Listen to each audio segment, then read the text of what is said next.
जड़ भरत और सौवीर नरेश का संवाद।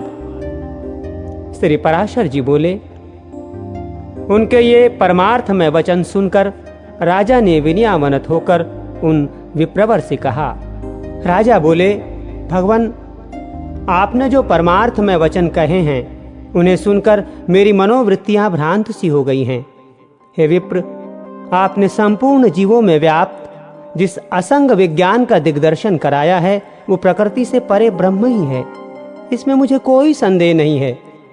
परंतु आपने जो कहा कि मैं शिबिका को वहन नहीं कर रहा हूँ, शिबिका मेरे ऊपर नहीं है, जिसने इसे उठा रखा है वो शरीर मुझसे अत्यंत पृथक है। जीवों की प्रकृति गुणों सत्व रज तम की प्रेरणा से होती है और गुण कर्मों से प्रेरित होकर प्रवृत्त होते हैं। इसमें मेरा कर्तव्य कैसे माना जा सकता है?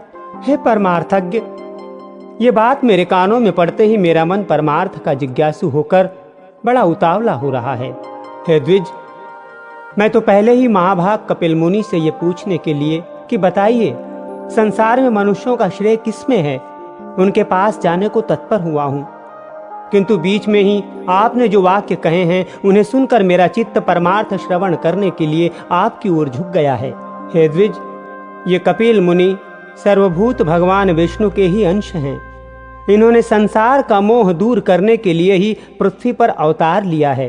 किंतु आप जो इस प्रकार भाषण कर रहे हैं उससे मुझे निश्चय होता है कि वे ही भगवान कपिल देव मेरे हित की कामना से यहाँ आपके रूप में प्रकट हो गए हैं। अतः हे द्विज, हमारा जो परम श्रेय हो वह आप मुझ विनीत से कहिए।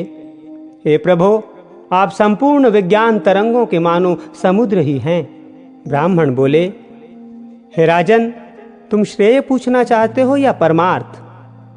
क्योंकि हे भूपते, श्रेय तो सब अपरमार्थिक ही हैं। हे नृप, जो पुरुष देवताओं की आराधना करके धन संपत्ति पुत्र और राज्यादि की इच्छा करता है उसके लिए तो वे ही परम श्रेय हैं। जिसका फल स्वर्गलोक की प्राप्ति है वो यज्ञात्मक कर्म भी श्रेय है, किंतु प्रधान श्रेय तो उसके फल की इच्छा न करने में ही है।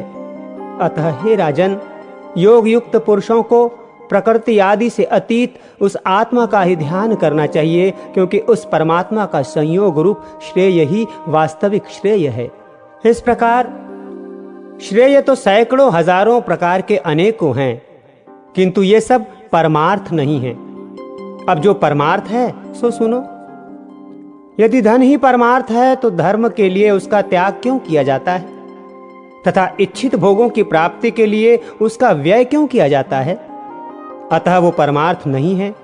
हे नरेश्वर, यदि पुत्र को परमार्थ कहा जाए तो वो तो अन्य अपने पिता का परमार्थ भूत है तथा उसका पिता भी दूसरे का पुत्र होने के कारण उस अपने पिता का परमार्थ होगा। अतः इस चराचर जगत में पिता का कार्य रूप पुत्र भी परमार्थ नहीं है, क्योंकि फिर तो सभी कारणों के कार्य परमार्थ हो जाएंगे। यदि संसार में राज्यादि की प्राप्ति को परमार्थ कहा जाए तो ये कभी रहते हैं और कभी नहीं रहते। अतः परमार्थ भी आगमापाई हो जाएगा। इसलिए राज्यादि भी परमार्थ नहीं हो सकते। यदि ऋक् यजुः और साम रूप वेद त्रयी से संपन्न होने वाले यज्ञ कर्म को परमार्थ मानते हो तो उसके विषय में मेरा ऐसा विचार है। हे नृप, जो वस्तु कारण रूपा मृतिका का कार्य होती है वो कारण की अनुगामिनी होने से मृतिका रूप ही जानी जाती है। अतः जो क्रिया समिध धृत और कुशा आदि नाशवान द्रव्यों से संपन्न होती है वो भी नाशवान ही होगी। किंतु परमार्थ को तो प्राज्ञ पुरुष अविनाशी बतलाते हैं और नाशवान द्रव्यों से निष्पन्न होने के कारण कर्म अथवा उनसे निष्पन्न होने वाले स्वर्गादि नाशवान ही है, इसमें संदेह नहीं। यदि फलाशा से रहित निष्काम कर्म को परमार्थ मानते हो तो वो तो मूर्ति रूप फल का साधन होने से साधन ही है, परमार्थ नहीं। यदि देहादि से आत्मा का पार्थक्य विचार कर उसके ध्यान करने को परमार्थ कहा जाए तो वो तो अनात्मा से आत्मा का भेद करने वाला है और परमार्थ में भेद है ही नहीं। अतः वो भी परमार्थ नहीं हो सकता।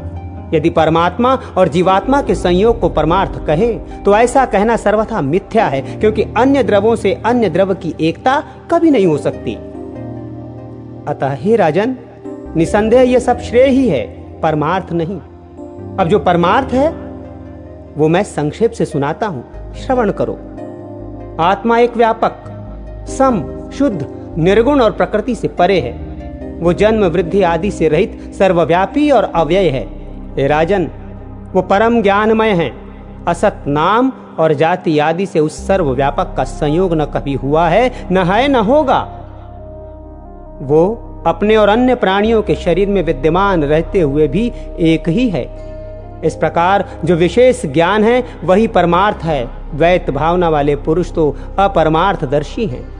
जिस प्रकार अभिन्न भाव से व्याप्त एक ही वायु के बांसुरी के छिद्रों के भेद से षड्ज आदि भेद होते हैं, उसी प्रकार शरीरादि उपाधि के कारण एक ही परमात्मा के देवता, मनुष्य आदि अनेक भेद प्रतीत होते हैं। एक रूप आत्मा के जो नाना भेद हैं वे बाह्य देहादि की कर्म प्रवृत्ति के कारण ही हुए हैं। देवादि शरीरों के भेदक का निराकरण हो जाने पर वो नहीं रहता। उसकी उपस्थिति तो अविद्या के आवरण तक ही है।